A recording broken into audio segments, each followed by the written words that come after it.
A UN investigation has found that the capture of the Sudanese city of El Fasher by the paramilitary group bears the hallmarks of what it says is a clear case of genocide. The United Nations probe has concluded that the Rapid Support Forces, or the RSF, seizure of the city in October had inflicted 3 days of absolute horror. That is 3 days of horror. Now, the global agency has called for those responsible to be brought to justice. The probe was carried out by the United Nations Independent Fact-Finding Mission since April 2023. The conflict between the Sudanese army and the paramilitary RSF had killed tens of thousands and it forced about 11 million people to flee from their homes. The RSF, in fact, took over El Fasher at the end of October last year, and it was the last remaining stronghold of the Sudanese Armed Forces, or the SAF, in the Darfur region. Now, this followed an 18-month siege. The siege, in fact, led to what the UN mission calls 3 days of horror in El Fasher.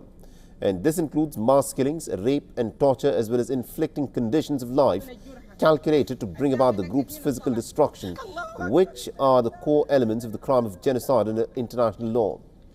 Humanitarian officials have said that the situation for women and girls has deteriorated very sharply since fighting erupted nearly about 3 years ago.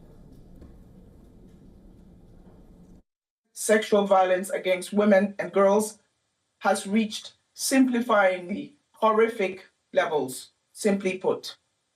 Documented cases have nearly tripled, and we know this is a fraction of the real scale, given the barriers to reporting.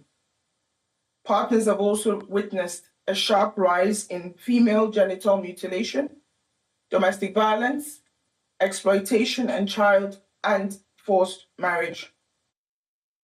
Now, Britain's Foreign Secretary Yvette Cooper described the findings as page after page of the most distressing accounts imaginable. A pregnant woman was asked how far she was in her pregnancy. When she responded 7 months, he fired 7 bullets into her abdomen, killing her. Hospitals, medical personnel, the sick and wounded were not spared.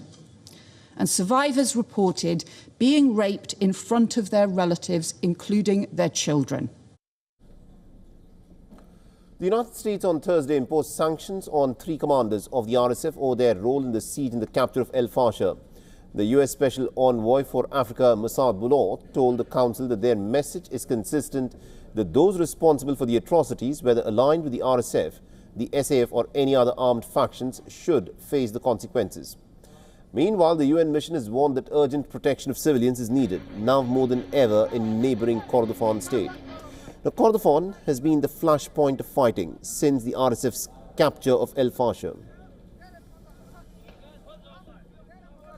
Our correspondent Louisa Olani has been tracking the story very closely for us and has sent us this report from Lagos in Nigeria. Listen in.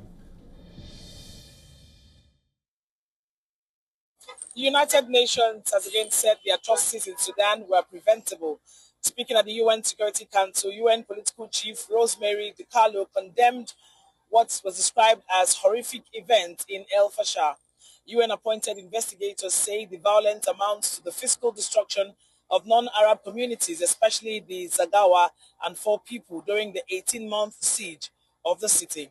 We recall in November, one of the investigators, Mona Rishmawi, had earlier detailed mass executions, rape, kidnappings, and attack on hospitals where patients were shot in their beds. The UN is urging urgent action to stop further suffering. From Lagos, Nigeria, Louisa Olaniyi, WION World is One. For all the latest news, download the WION app and subscribe to our YouTube channel.